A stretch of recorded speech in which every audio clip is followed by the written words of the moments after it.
Bienvenidos al podcast de Guerra en Madrid.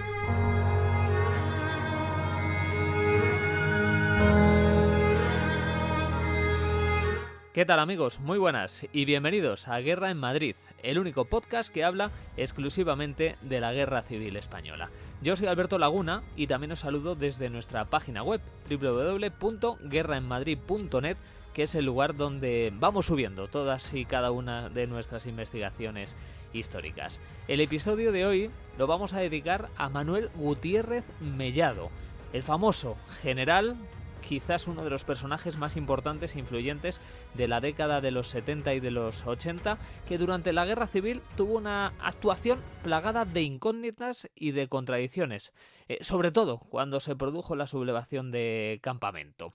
Os invito a que escuchéis con atención este programa porque vamos a aportar datos novedosos e inéditos que no se habían contado hasta la fecha de este personaje tremendamente importante en la historia de España. Pero lo primero de todo, vamos a presentarnos y vamos a deciros dónde nos podéis localizar y dónde nos encontramos. Primero, en nuestra web, ya lo sabéis, es www, como antes os decía, .guerraenmadrid.net. Allí vamos volcando poco a poco nuestras investigaciones de carácter histórico. Es verdad que nos gustaría ser mucho más constantes, pero claro, cada vez que publicamos una investigación lo hacemos de manera concienzuda y después de mucho trabajo de archivo, de hemeroteca y de consultar con los descendientes de los protagonistas, ¿no? Es por eso por lo que todos los días no podemos subir un artículo.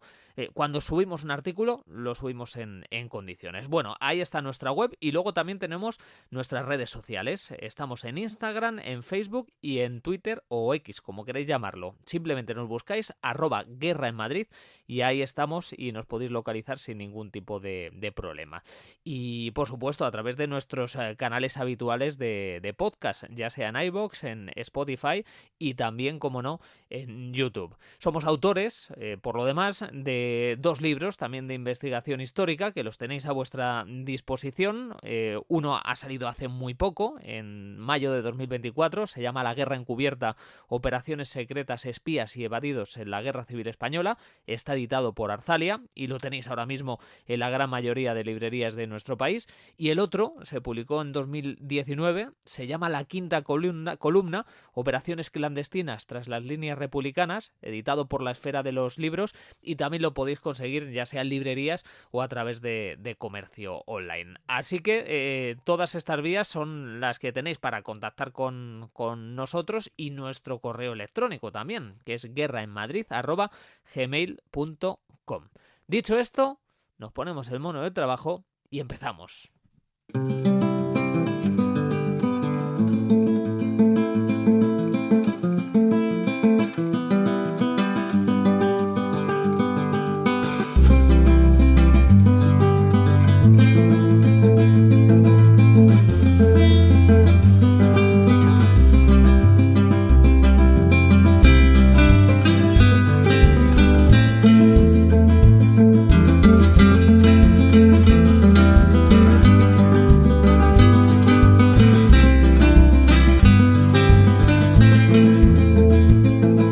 El episodio de hoy lo vamos a dedicar a hablar de Manuel Gutiérrez Mellado, uno de los hombres más poderosos de España en los años 70 y 80, que tuvo bastantes enemigos, bastantes personas que sentían cierto desprecio hacia él, y dentro del ejército incluso, que le tachaban de traidor, a pesar de ser general, a pesar de llevar tras de sí una dilatada carrera militar. Muchos de sus compañeros, muchos de sus camaradas le tildaron de traidor en aquellos convulsos años de años 70 y 80, sobre todo cuando se instauró la democracia, ¿no? Ya que fue designado por Adolfo Suárez vicepresidente del gobierno y ministro de Defensa. De hecho, seguro que a todos vosotros, a los más veteranos, lo tendréis más fresco y los más jóvenes seguro que lo habéis visto por televisión, como Gutiérrez Mellado en el golpe de estado del 23F fue el único de los presentes en el hemiciclo que hizo cara a los golpistas, a Tejero y a los guardias civiles que entraron en el Congreso, ¿no? De hecho, Tejero intentó hacerle la zancadilla sin éxito, y eso que Guti, que es como le llamaban, tenía por aquellas fechas casi 70 años, que se dice pronto, ¿no? Bueno, pues Tejero, que era un guardia curtido y demás, no consiguió derribar a Guti, que ya era un hombre pues casi de la tercera edad. Pero hoy no vamos a hablar de Gutiérrez Mellado en la democracia, de su etapa como vicepresidente del gobierno y como ministro de Suárez, sino que vamos a hablar de su actuación en la Guerra Civil Española.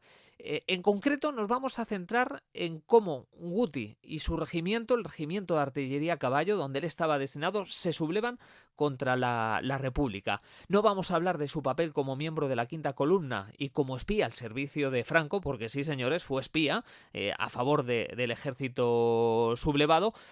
Porque si encima tenemos que contar todo eso, nos vamos a tirar 4 y 5 horas, ¿no? en este podcast. Y yo creo que no procede. Sí que os sugiero que si os interesa conocer una visión global de Guti durante la Guerra Civil y sobre todo profundizar en su etapa como agente secreto, que leáis nuestro libro, La Guerra Encubierta, Operaciones Secretas, Espías y Evadidos en la Guerra Civil, de Arzalia, porque ahí sí que centramos bien el tiro y sí que contamos con todo el lujo de detalles, después de una ardua investigación, pues cómo se desarrolló ese papel en la guerra. No, el podcast de hoy vamos a hablar exclusivamente de cómo Guti se levanta en armas y cómo se escapa de campamento cuando fracasa la sublevación militar y se dirige hasta Villaviciosa de Odón, donde él pensaba que iba a estar seguro, puesto que allí residían varios de sus familiares. Bueno, hay muchas incógnitas sobre su participación en el alzamiento de campamento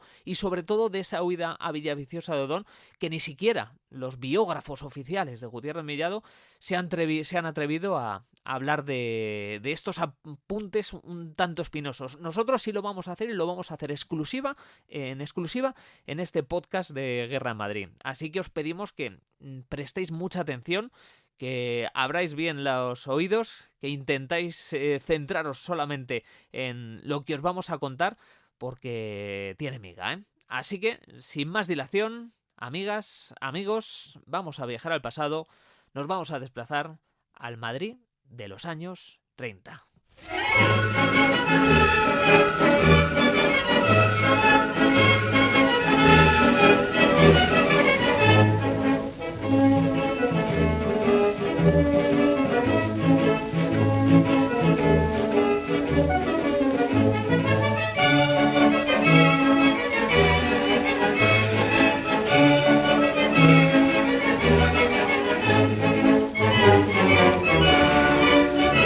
En el verano de 1936, Manuel Gutiérrez Mellado era un joven teniente de artillería. Tenía 24 años y estaba destinado en el regimiento de artillería a caballo con sede en los cuarteles de campamento, en la carretera de Extremadura, en Madrid.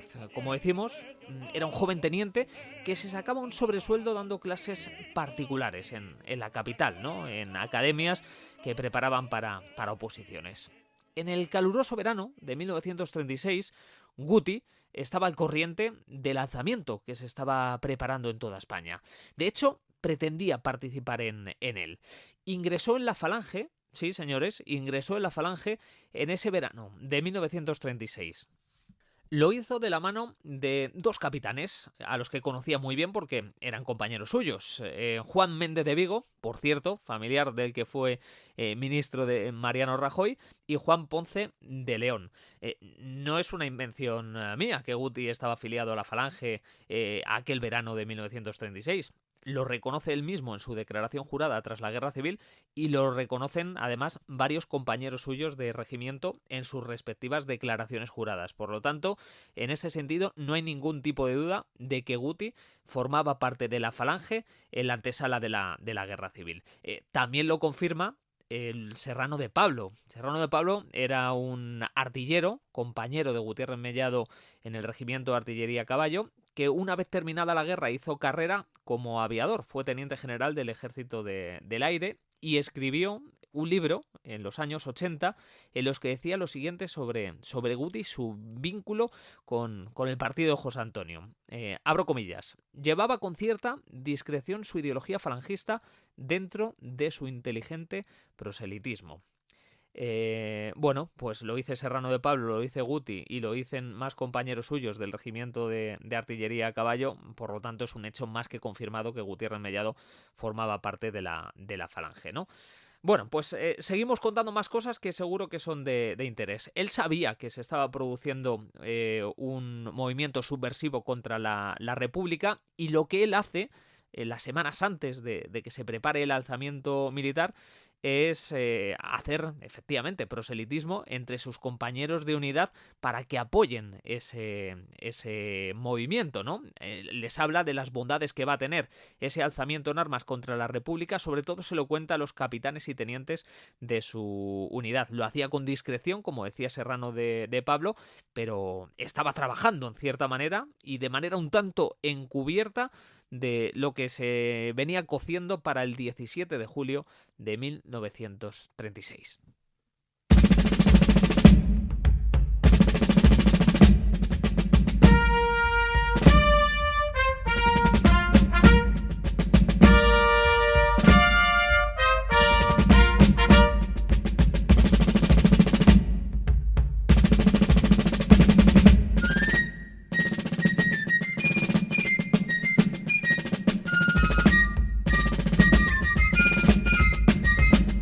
El 17 de julio, las guarniciones de África se sublevan contra la República y Manuel Gutiérrez Mellado se encontraba en Madrid. A diferencia de otros compañeros suyos que ya se habían marchado de vacaciones de verano, Guti se encontraba en la capital de servicio.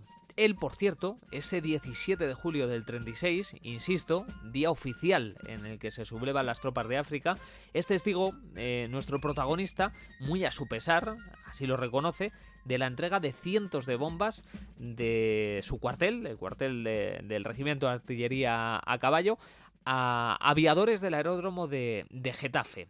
Unas bombas que, por cierto, fueron muy importantes para que el cuartel de la montaña y los cuarteles de campamento finalmente no terminaran sublevándose de buena manera contra la República, ¿no? Sí se sublevaron, pero no cuajó el alzamiento en estos dos cuarteles de la capital. Y él es testigo, porque así se lo indica su superior, un coronel llamado el coronel Enrique Cañedo Argüelles. Le dice que tiene que ser testigo y tiene que presenciar y tiene que firmar de cómo se efectúa esa entrega de campamento de cientos de bombas de aviación que iban a aplacar iban a acabar con la sublevación en Madrid, ¿no?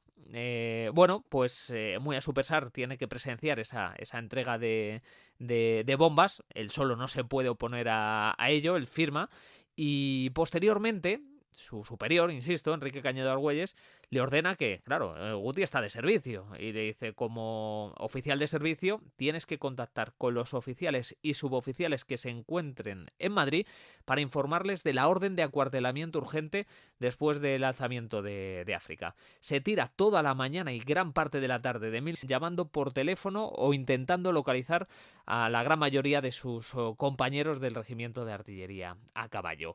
Mantiene también esa tarde una conversación telefónica con el puesto de la Guardia Civil de Campamento y habla en concreto con un teniente, que es el que la atiende. Guti telefonea al puesto de la Benemérita pues para saber cómo están los ánimos en la Guardia Civil y sobre todo para intentar sosacarle información. Bueno, en una conversación, abro comillas, entre caballeros, según dijo Guti, el teniente de la Guardia Civil le pregunta abiertamente si su regimiento, se va a sublevar contra la República.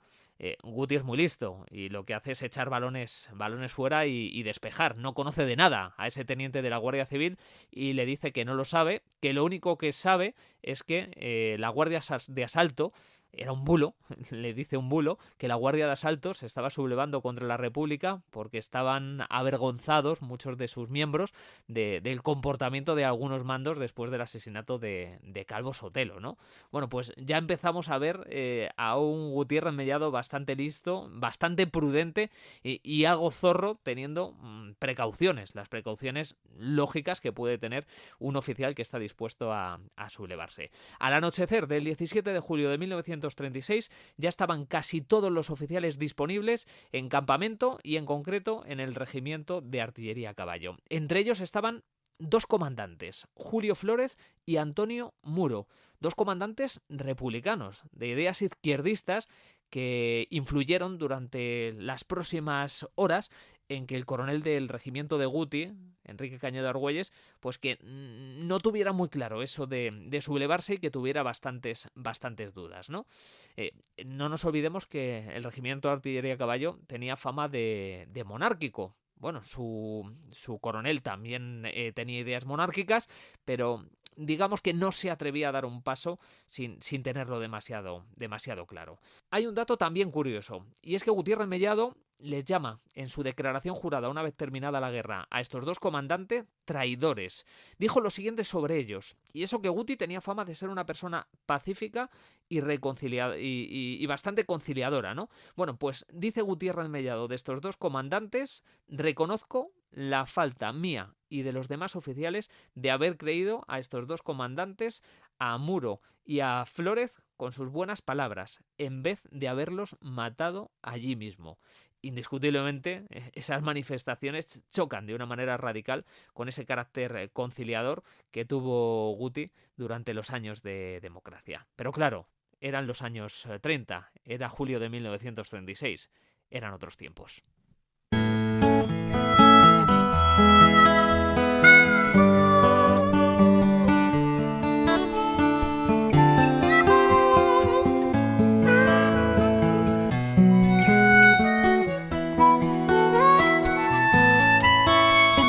La noche del 17 al 18 de julio de 1936 hubo cierta calma en ese regimiento de artillería a caballo, calma tensa, diría yo. El regimiento seguía sin sublevarse de una manera oficial. Su coronel, Enrique Cañedo Argüelles, seguía mostrando una actitud indecisa. La mayoría de oficiales, Gutiérrez Mellado incluido, se mostraban a favor de sublevarse en armas contra la República. Los únicos que se oponían a ello eran los 2 comandantes que hemos mencionado anteriormente. Os estaréis preguntando ¿por qué no se sublevó el regimiento? Muy sencillo. Estaban esperando que la División Orgánica de Madrid liderara la rebelión en la capital. Y precisamente esa División Orgánica de Madrid nunca llegó a sublevarse contra la República. Entretanto, durante la mañana del 18 de julio, visitó el regimiento el general Manuel Cardenal. Era jefe de la primera brigada de artillería de Madrid. Llegó además a campamento con instrucciones de Miaja, porque Miaja, que ya ocupaba, por cierto, brevemente la cartera de ministro de la guerra, sospechaba que el regimiento de artillería a caballo, por ser monárquico, podía ser de los que se sublevarían en armas contra la República, ¿no? Bueno, según la declaración jurada de Gutiérrez Mellado, Cardenal profirió palabras asquerosas contra nuestros hermanos sublevados en África. Este es el discurso, insisto, que da Gutiérrez Mellado cuando termina la guerra y tiene que hacer una declaración jurada ante las autoridades franquistas. Esa noche, la noche del 18 de julio, se escapa sin el permiso de su jefe y se escapa del cuartel de artillería a caballo junto con un compañero, un teniente, Fernando Fernández Herrerín, que por cierto luego sería asesinado en la cárcel Modelo el 22 de agosto. Los 2 se escapan en plena noche porque se escuchaban rumores de que un convoy con armas y fusiles que iban a ser entregados al pueblo de Madrid iba a pasar por la carretera de Extremadura, ¿no? Bueno, pues Guti y Herrerín querían boicotear ese convoy, querían impedir, utilizando granadas de mano y demás, querían impedir que llegara ese convoy a Madrid. Lo que pasa es que el famoso convoy con armamento nunca llegó a Madrid, o por lo menos Gutiérrez Mellado no lo vio esa madrugada, ¿no? O sea, fue una salida o una escapada que no sirvió absolutamente para nada. Bueno, quizás sí que sirvió, porque cuando estaban regresando a sus barracones, pasaron por el cuartel de zapadores, que estaba también en campamento y que estaba pegado al regimiento de artillería a caballo. Y allí se encontraron con un teniente al que conocían de hace tiempo. Este teniente les contó que el jefe del cuartel de zapadores, el teniente coronel Carratalá, que tenía ideas izquierdistas, quería entregar 400 fusiles a las milicias del Centro Socialista Oeste. Claro, aquello generó en Gutiérrez Mellado una desazón tremenda y quiso comunicar a su jefe, al coronel Cañedo Argüelles, cuál era lo que estaba pasando, ¿no? El vecino cuartel de Zapadores. Despertó en plena madrugada a Cañedo Argüelles, le contó lo de Carratalá. Y lo más curioso es que Cañedo Argüelles no tomó ninguna decisión. La decisión fue que reprendió a Gutiérrez Mellado por haber salido de su regimiento sin ningún tipo de permiso. Bueno, pues de madrugada, cuando Guti estaba en su barracón descansando, escucha tiros. Y según su versión, la que cuenta en el año 1938, él fue, al escuchar los tiros, corriendo hasta Zapadores y allí se encontró muerto al teniente coronel Carratalá. Se había producido un tiroteo, sus subordinados no querían que entregara las armas al pueblo y cuando estaban cargando en varios camiones los fusiles, los subordinados de Carratalá le mataron a tiros después de un intercambio de disparos, ¿no? Esto es lo que cuenta Guti, que él se desplaza corriendo al escuchar los tiros a Zapadores y se encuentra muerto a Carratalá. Esto es lo que dice Guti en 1938, pero 2 años más tarde, en 1940, dice que escuchó los disparos, pero que no fue a Zapadores, ¿no? Que le contó otro compañero suyo, llamado Esquivias Salcedo, le contó lo que había visto a Carratalá. Bueno, aquí tenemos una pequeña contradicción en Gutiérrez Mellado. No creo que tenga mucha importancia, pero es curioso lo que dice. Por un lado, en el año 1938 y por otro lado, lo que dice en 1940.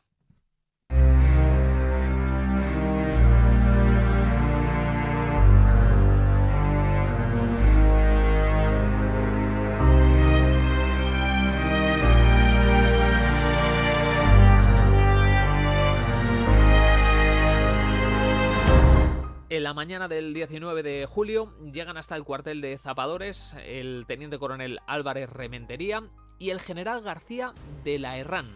Este último se haría cargo de la sublevación total y absoluta de los cuarteles de campamento. El general García de la Herrán, por cierto, no sé si os suena, pero en 1932 formó parte de la Sansurjada, del golpe de estado que lideró el general Sanjurjo. De hecho, en nuestra página web podéis ver su foto. Muy pocos le conocéis seguro su rostro, pero hemos publicado en nuestra página web www.guerraenmadrid.net la fotografía de este general. Bueno, pues el coronel de Gutiérrez Mellado, de su regimiento, del regimiento de artillería a caballo, se tienen que en cierta manera subordinar a García de la Herrán. Pero en la mañana del 19 de julio todavía sigue de manera oficial su regimiento, el de artillería a caballo, sin sublevarse oficialmente contra la República. Zapadores sí lo había hecho, pero la artillería a caballo todavía no, de manera oficial, no se había levantado en armas, ¿no? Es curioso porque este día, ya por la mañana, centenares de personas empiezan a golpar en los exteriores de los cuarteles de campamento. Y es que ya se habían levantado el cuartel de la Montaña, el cuartel de artillería ligera de Getafe, ya se estaban levantando algunos cuarteles de Madrid, ¿no? En campamento, aunque había llegado García de la Herrán, todavía, por lo menos el bando republicano, no tenía muy claro cuál iba a ser la actitud. El 19 de julio Guti está de servicio. Al mediodía le ordenan que refuerce la seguridad de acceso a su regimiento con sacos terrenos y que redoble la guardia. Se espera algo, se espera que las milicias en algún momento quizás puedan intentar asaltar los cuarteles, ¿no? Pero ellos, mientras tanto, en el regimiento de artillería a caballo, siguen a la espera de que la División Orgánica de Madrid tome una decisión y lidere el alzamiento en la capital. Una quimera, en definitiva. Ya por la tarde se reúne Gutiérrez Mellado con algunos de sus compañeros tenientes y capitanes en la sala de estandartes. Están atónitos, no entienden cómo su coronel Cañedo Argüelles no toma la decisión de sublevarse, ¿no? Mientras están en esa sala de estandartes, reciben 2 llamadas telefónicas, 2 llamadas que responde el propio Gutiérrez Mellado, ¿no? Una viene de la escuela de tiro, que está cercana, es un cuartel que está cercano al suyo, y allí un interlocutor, un teniente, les cuenta que se han sublevado en armas contra la República, esta escuela de tiro, después de que su coronel, Francisco Español, para no complicarse la vida, decidiera marcharse argumentando que estaba enfermo y que iba a ir al Hospital Militar de Carabanchel. Por cierto, que Francisco Español, cuando llega al Hospital Militar de Carabanchel, cuando está bajando de su coche, le tirotean y están a punto de matarle, ¿no? Bueno, pues en el cuartel vecino de la escuela de tiro se ha sublevado ya contra la República. La otra llamada que recibe y que responde Manuel Gutiérrez Mellado procede del aeródromo de Getafe. Un oficial le dice que está escondido en un hangar y que las milicias ya han entrado en el aeródromo y que están dispuestos a asesinarle a él y a otro compañero, a otro militar, a otro aviador que está escondido. Les pide, por favor, que alguien, alguna avanzadilla de los artilleros, acudan a sacarle de ahí. Bueno, pues nuevamente Gutiérrez Mellado y varios de sus compañeros se dirigen al despacho de Cañé de Argüelles para contarle lo que le habían dicho sus interlocutores desde la escuela de tiro y desde el aeródromo de Getafe. Nuevamente Cañé de Argüelles despeja balones, echa balones fuera.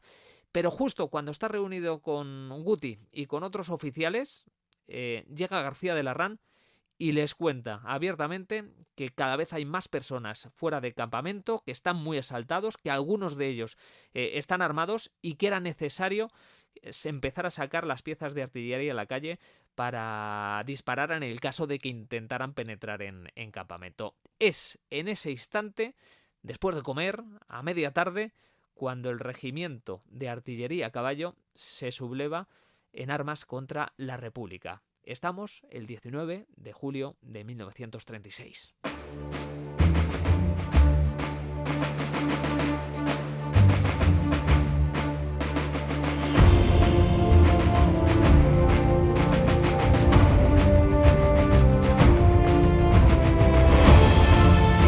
La tarde, en este día 19 de julio, es tensa, pero no se producen incidentes de ninguna clase. De madrugada, ya estamos a 20 de julio, Campamento empieza a ser hostigado ligeramente por las milicias armadas que se encontraban en los exteriores.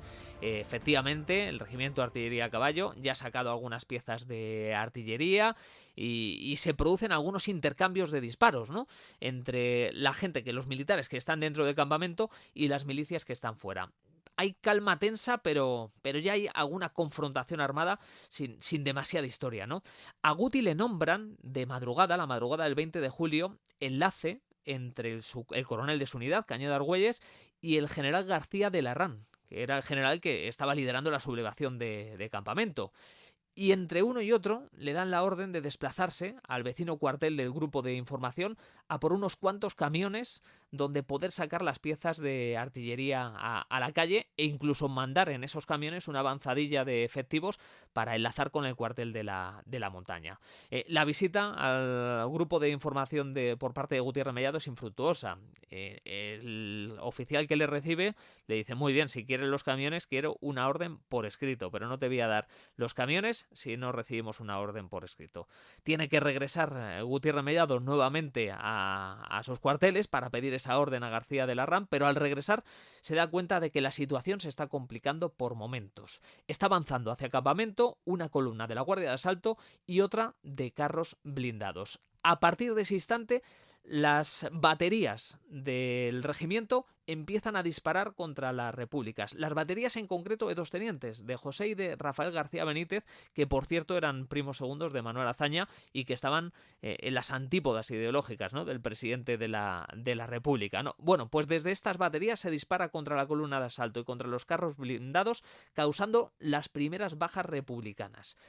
Los nervios estaban a flor de piel, la situación estaba muy caldeada, cuando aparecen por el aire varios cazas republicanos procedentes de Getafe. A Guti le encargan ya no que siga actuando como enlace entre Cañé de Argüelles y García de Larrán, sino que le encargan que se suba a la azotea de su regimiento y que maneje una ametralladora antiaérea contra los aviones. Se sube con unos 4 o 5 soldados y suboficiales y durante 4 horas, eso es lo que explica por lo menos Guti en su declaración jurada, estuvo disparando contra más de 20 aparatos que estuvieron bombardeando durante toda la tarde del 20 de julio contra las diferentes posiciones de los sublevados en campamento.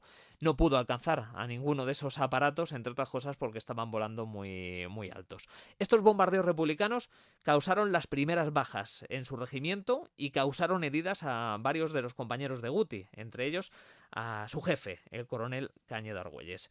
A media mañana se enteran de que ha caído el cuartel de la montaña y que también ha caído el regimiento de artillería ligera de Getafe. La moral de los sublevados, incluido nuestro protagonista, están por los suelos. Campamento, a esta hora, al mediodía, es el único foco que se mantiene vivo todavía de la sublevación en Madrid.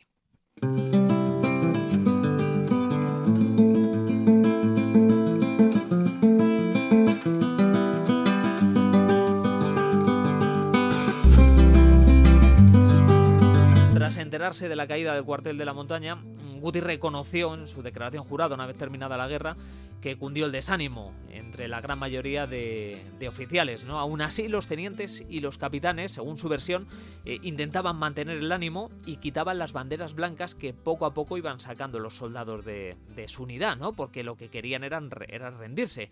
O sea, los únicos que querían seguir combatiendo eran los tenientes y capitanes. Los subordinados de Gutiérrez Mellado, de su batería, deciden rendirse. Él se queda solo. A lo largo del mediodía del 20 de julio, los subordinados, como decimos, sacan la bandera blanca y se rinden. Gutiérrez Mellado no impide que se marchen. Se despidió incluso de ellos educadamente y no hubo represalias contra ellos una vez terminada la guerra civil. A fin de cuentas se entendía que muchos de esos soldados, algunos eran reemplazos, pues que no estuvieran dispuestos a jugarse la vida por unas ideas. A media tarde se produce una reunión de vital importancia entre los oficiales del regimiento que todavía siguen vivos y los que no han resultado heridos. Deciden, después de comprobar que la defensa de campamento es inútil, deciden rendirse y sacar prácticamente la bandera blanca, pero no ante los milicianos con los que se están enfrentando a tiros, sino quieren rendirse ante un militar, y lo hacen ante Enrique Flórez, que es hermano de Julio Flórez, el comandante republicano, compañero de Gutiérrez Mellado. Este Enrique Flórez era jefe del grupo antiaéreo y, aunque tenía ideas izquierdistas y republicanas, le calificaban la mayoría de artilleros como buena persona, ¿no? Bueno, pues deciden entregarse a él y no a los milicianos, insisto, de los que sospechaban constantemente que no iban a ser buenas personas a la hora de rendirse. La entrega se iba a empezar a producir a eso de las 3 de la tarde, cuando las primeras milicias irrumpen en campamento. Llegan en concreto al cuartel de zapadores, donde rematan a los heridos y capturan a los oficiales. Mueren cuando penetran en zapadores en extrañas circunstancias el general García de Larrán y Álvarez Rementería. Algunas versiones dicen que estos dos mandos murieron a tiros defendiendo su posición, y otras versiones dicen que prefirieron suicidarse antes que caer prisioneros, ¿no? Con las milicias ya en zapadores, Gutiérrez Mellado idea un plan de fuga para algunos de los oficiales de su regimiento que no están dispuestos a entregarse. A partir de ahora empieza lo bueno.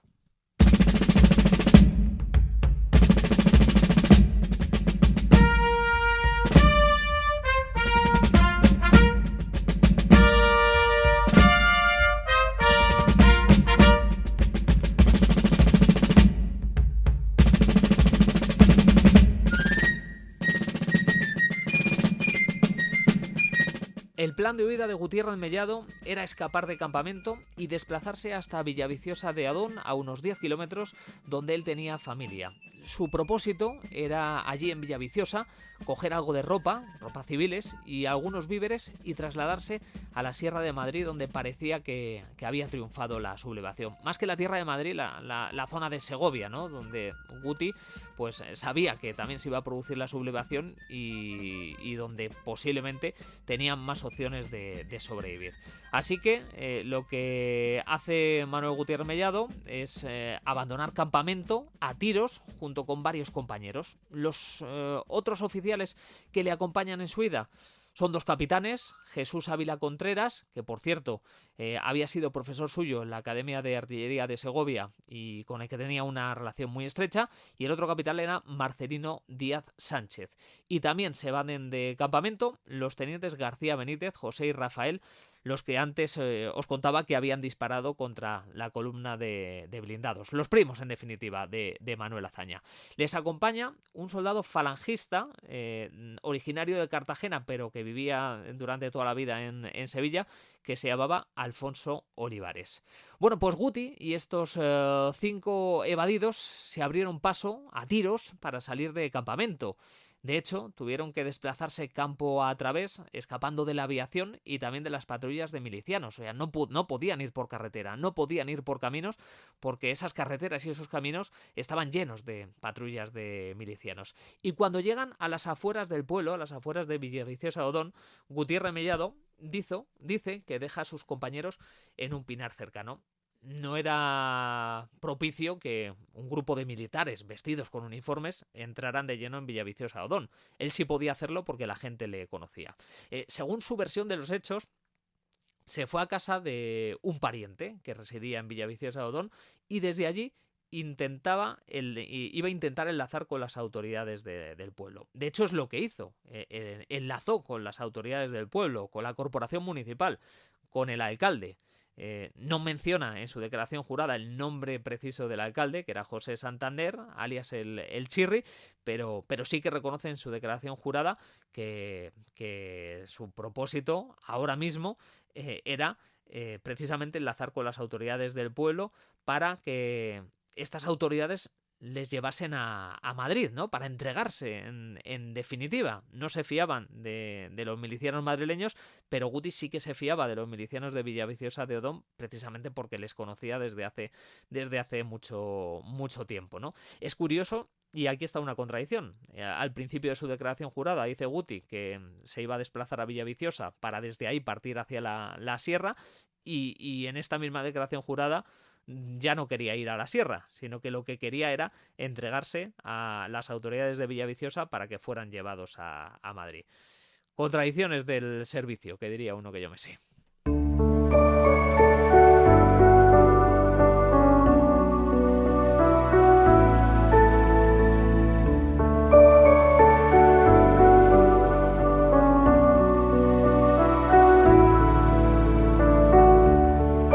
En esta misma versión de los hechos que ofreció Gutiérrez Mellado en 1938, en su declaración jurada en 1938, dijo que mientras se reunía con la Corporación Municipal de Villaviciosa de Odón, se enteró del arresto de sus compañeros, de los 5 que se habían fugado con él de campamento. Al parecer les habían detenido no las milicias de Villaviciosa, sino las milicias de Madrid, que les habían sorprendido en ese pinar a las afueras de Villaviciosa. Guti comentó que él evitó el fusilamiento y consiguió que les llevaran finalmente al ayuntamiento de Villaviciosa de Odón. Parece que esto es cierto, porque así lo confirmaron sus compañeros detenidos cuando fueron interrogados, ¿no? Dijeron que fueron llevados al ayuntamiento y que desde allí les trasladaron a Madrid. Guti dijo que él también quería ir a Madrid.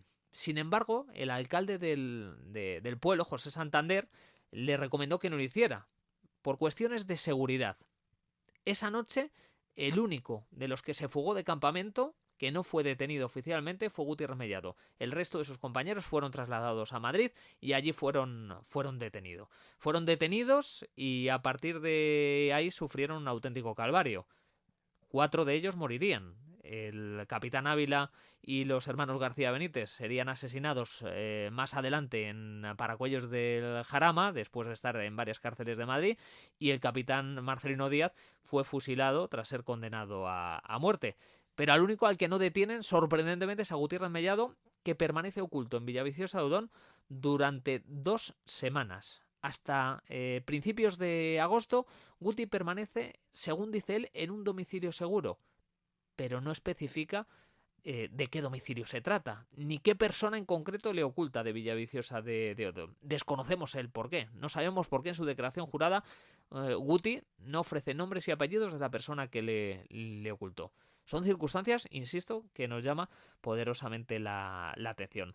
El caso es que a las 2 semanas, por sugerencia del alcalde, le recomienda José Santander que salga de su escondite y que él personalmente, o sus milicianos en concreto, le van a llevar hasta Madrid, porque se está escuchando el rumor de que le van a detener en ese escondite o en ese refugio de Villaviciosa. Bueno, pues acepta esta circunstancia Gutiérrez de Mellados. Los milicianos de Villaviciosa le llevan hasta la Dirección General de Seguridad y atención, porque este dato es muy importante. Estos milicianos de Villaviciosa mienten ante los funcionarios de la Dirección General de Seguridad donde le llevan a Guti y dicen que Gutiérrez Mellado no había participado en la sublevación de campamento, sino que la guerra le había sorprendido enfermo en su casa de Villaviciosa de Odón. Una mentira obvia que se llevó a cabo o que lanzaron precisamente para protegerle. Si le llegan a decir que le hubieran que había participado en la sublevación de campamento, le hubieran juzgado por rebelión militar y ya sabéis vosotros cómo terminan estas cosas, ¿no? Posiblemente delante de un pelotón de fusilamiento. No, a Gutiérrez Mellado le juzgarían por desafecto y no por rebelión militar.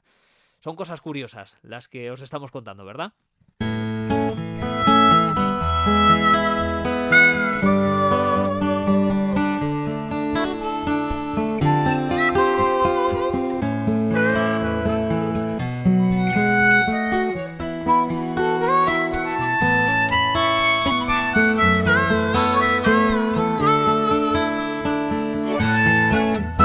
Pero no hemos terminado de contaros las versiones contradictorias de Manuel Gutiérrez Mellado en relación con la huida de campamento y su llegada a Villaviciosa.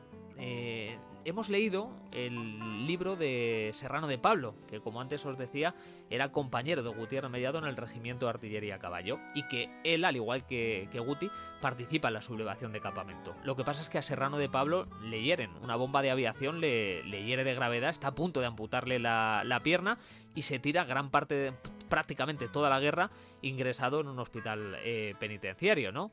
Bueno, pues Gutiérrez Mellado visitó a Serrano de Pablo en este hospital penitenciario cuando ya trabajaba para la Quinta Columna y antes de evadirse para siempre del Madrid republicano. Estamos hablando de otoño de 1938. Parece que Guti quería contarle su versión de los hechos de lo que fue la huida de campamento y su llegada a Villaviciosa Odón junto con estos 4 oficiales que luego morirían en Paracuellos y fusilados, ¿no?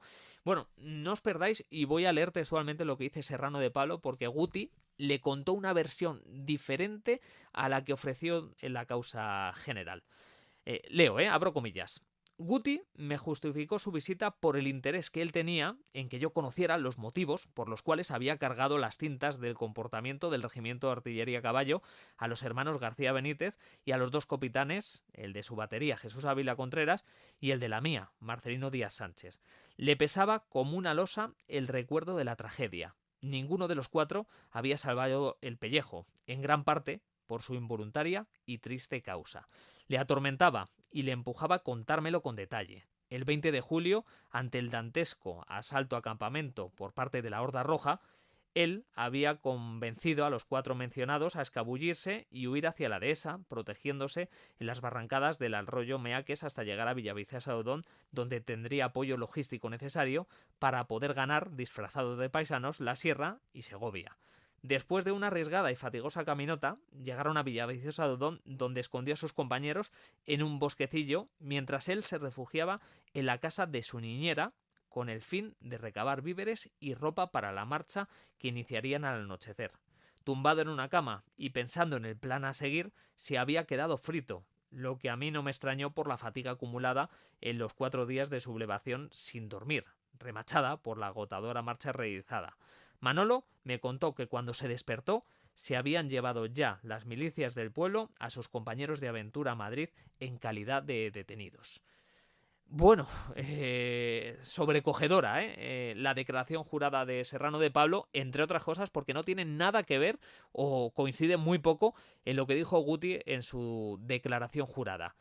no entendemos muy bien el por qué esa contradicción, ¿no? No le contó Gutiérrez Mellado que tenía buena sintonía con el alcalde de Villaviciosa, ni que los milicianos de Villaviciosa Odón mintieron por él a la Dirección General de Seguridad diciendo que estaba enfermo cuando empezó la guerra y que no participó en el alzamiento de campamento. Quiso ocultar Guti la buena sintonía con el alcalde del PSOE. Se avergonzaba del trato de favor que había recibido por parte de las autoridades locales. Por desgracia no tenemos respuesta para estas preguntas. Lo que sí sabemos es que en los años 80 Serrano de Pablo investigaba el papel de Gutiérrez Mellado en el alzamiento de campamento y su ida a Villaviciosa de Odón porque no le cuadraban muchas de las cosas que contó nuestro protagonista.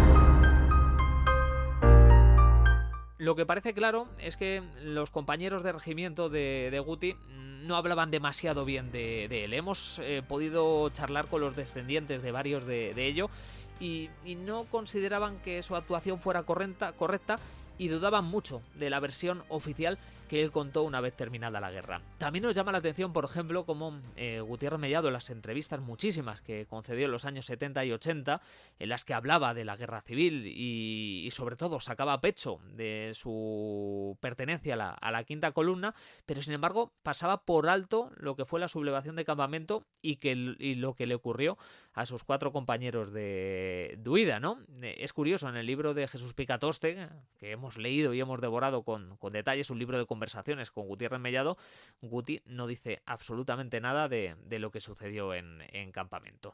Bueno, la realidad es que a Gutiérrez Mellado le encierran en la cárcel de San Antón a la espera de juicio y allí coincide con algunos compañeros que le miraban mal, ¿para qué nos vamos a engañar?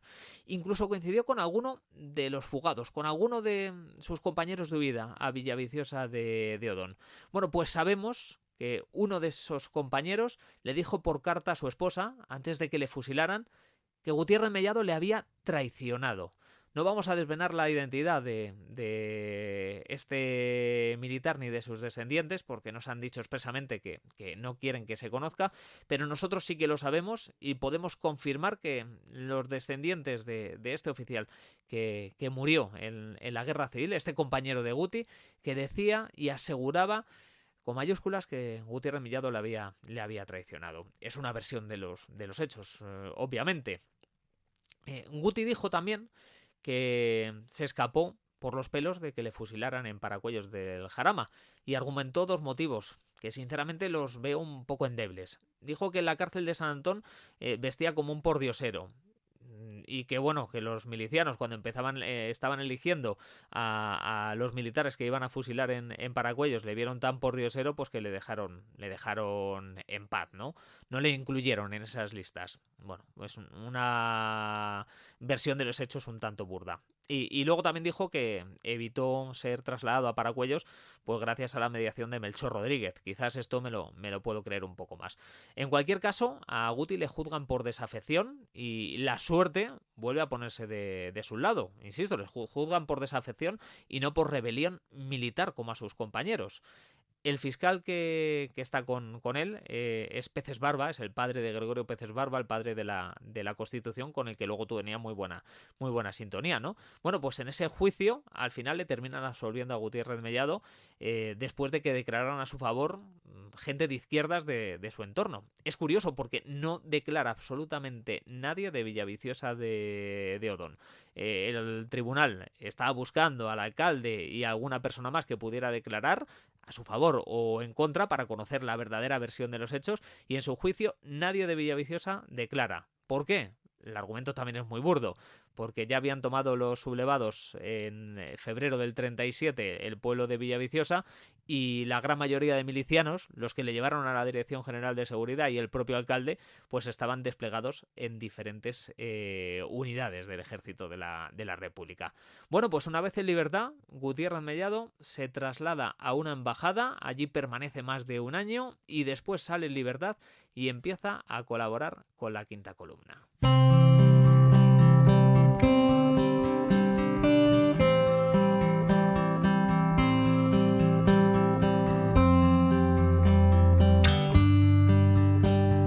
Bueno, decimos que sale en libertad después de estar un año en la embajada, no es que estuviera condenado en la embajada o que no pudiera salir, sino que él decidió quedarse en esa embajada donde estaba escondido, porque creía que fuera le iban a fusilar, y no le faltaba razón, ¿eh? Era un peligro que un oficial como él, con fama de derechista y con carné de falange, pues que estuviera en la calle. Así que él no sale de esa embajada hasta bien entrado el año 1938. Pero bueno, no vamos a hablar ni de su estancia en la embajada en este podcast, ni tampoco de cómo se incorpora a la Quinta Columna y a los servicios de información de Franco.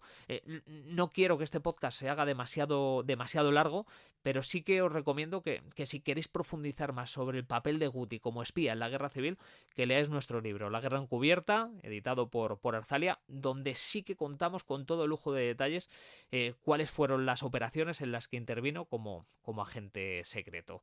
Lo que está claro es que cuando termina la guerra, Gutiérrez Mellado no quiso saber nada de las viudas de sus compañeros de fuga. De los 4, del capitán Ávila, del capitán Díaz y las viudas de los tenientes García Benítez. De hecho, a una de ellas, no voy a desvelar el nombre, la despachó literalmente en su despacho del SIM cuando termina la guerra. Esta viuda fue a pedirle ayuda o a pedirle que aclarara las cosas, y Gutiérrez Mellado dijo que no podía atenderla porque estaba muy ocupado, ¿no? También otro dato curioso. Guti no declara cuando termina la guerra a favor del alcalde de Villaviciosa de Odón, de José Santander, alias el Chirri, el que le había salvado la vida. En su consejo de guerra, a José Santander le detienen, y en su consejo de guerra Guti no le echa un cable. Sinceramente no sabemos por qué. A este alcalde le condenan a 12 años de prisión, pero solo cumple 2. Después obtiene la libertad, le liberan, ¿no?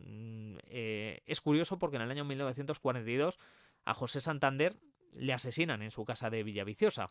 Se produce un paseo, le pasean.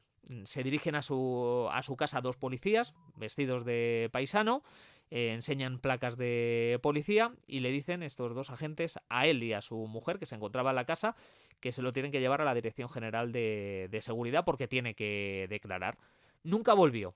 José Santander nunca volvió. De hecho, al día siguiente apareció con varios tiros en el cuerpo en la carretera de Boadilla a Pozuelo de Alarcón. La Guardia Civil investigó el asunto y determinó que aquellas personas que habían entrado en su casa haciéndose pasar por policía en realidad no eran agentes de autoridad, sino delincuentes comunes. Algo tremendamente raro. La Brigada Político-Social se hizo cargo de la investigación y determinó que había sido un ajuste de cuentas, abro comillas, entre rojos, los que habían acabado con la vida con el alcalde de Villaviciosa. Algo tremendamente raro y extraño, que no se investigara prácticamente, ¿no? También en la posguerra, el nombre de Gutiérrez Mellado estuvo relacionado, obviamente, de manera indirecta con el crimen de un compañero suyo llamado Isaac Abaldón. Isaac Abaldón era un comandante de la Guardia Civil que murió asesinado por el Maquis, por guerrilleros republicanos, cuando se aproximaba a Talavera de la Reina. Fue un triple asesinato porque también mataron a su hija menor de edad y a su chofer, ¿no? Bueno, pues la viuda de este comandante, que había trabajado con Guti durante la Guerra Civil, puso en tela de juicio la versión oficial, que fue esa, que le mataron unos guerrilleros. La viuda creía que su marido tenía mucha información relacionada con la masonería y el SIM, y relacionada también con que altos mandos del Servicio Secreto Nacional se habían podido enriquecer durante la guerra. Y citaba, entre otros, a Gutiérrez Mellado y a Bonel como posibles implicados en la causa. Se abrió una investigación interna para conocer si alguien del SIMP estaría implicado en ello y no se encontró absolutamente nada. O sea que Gutiérrez Mellado lo que pidió fue una indemnización a la viuda de Isaac Gabaldón por haberle difamado, vertiendo contra él rumores que no eran del todo ciertos, ¿no? También en la posguerra Guti tuvo mala relación con algunos de sus compañeros de la Quinta Columna y de los servicios secretos de Franco. Le acusaron de atribuirse éxitos en la guerra que no le correspondían, y uno de los que le acusó de ello fue Enrique Guardiola. Enrique Guardiola era un quinta columnista de Aranjuez, que de hecho tuvo un incidente público con Guti en la hípica precisamente de Aranjuez. Después de aquellos incidentes y de aquella mala relación, hubo varias décadas en las que Guti vivió tranquilo dentro de lo que cabe. Hizo carrera dentro del ejército de Franco. De hecho, generalísimo le ascendió en el año 1973 a general de división. Sin embargo, ya por esas fechas, años 70, era partidario de introducir cambios y de modernizar las Fuerzas Armadas. Yo creo que por esas fechas ya Gutiérrez Mellado intuía que se iba a producir un cambio en España. A Franco le quedaban las horas contadas y ya había que prepararse para un cambio de régimen. Es quizás por eso, por lo que Adolfo Suárez se fijó en él para convertirle en uno de sus hombres de confianza.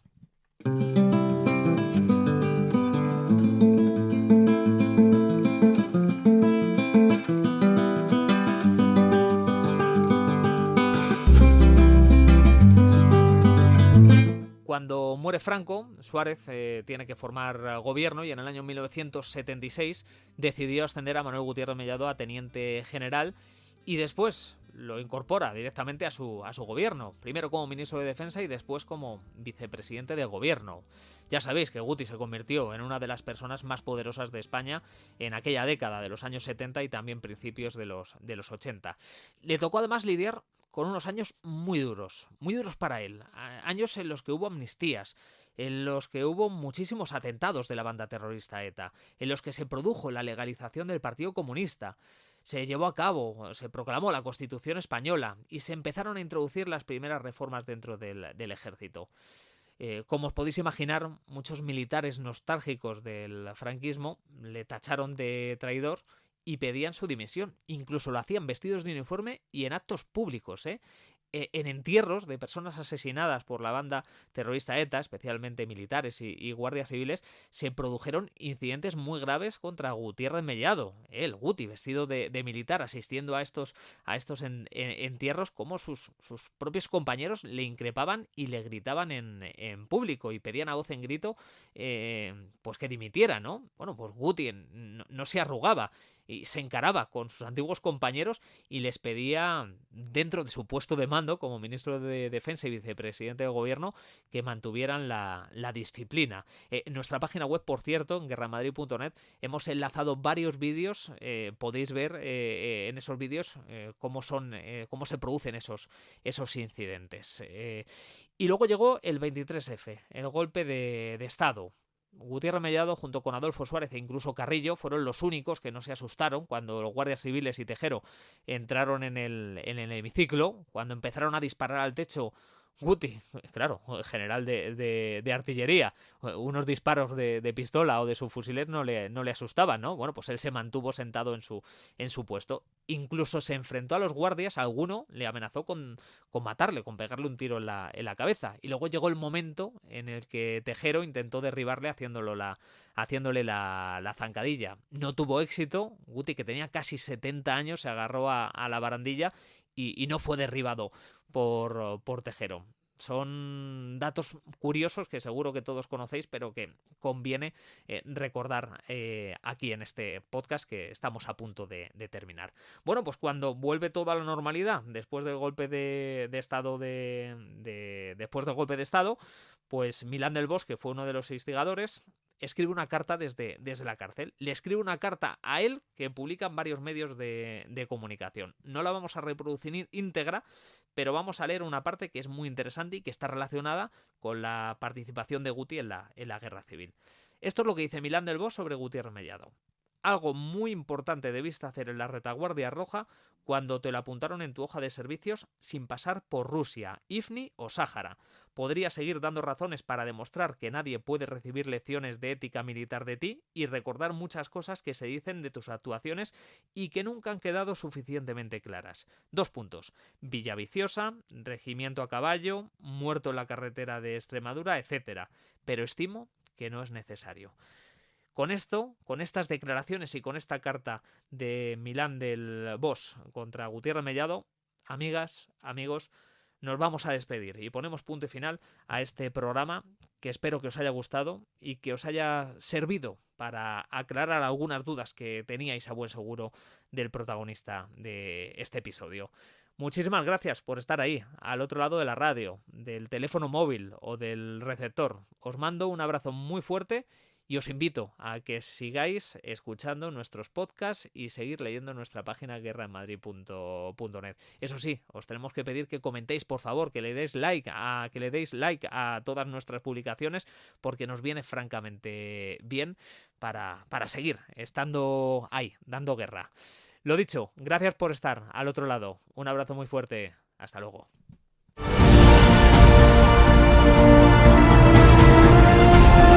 Guerra en Madrid, con Alberto Laguna.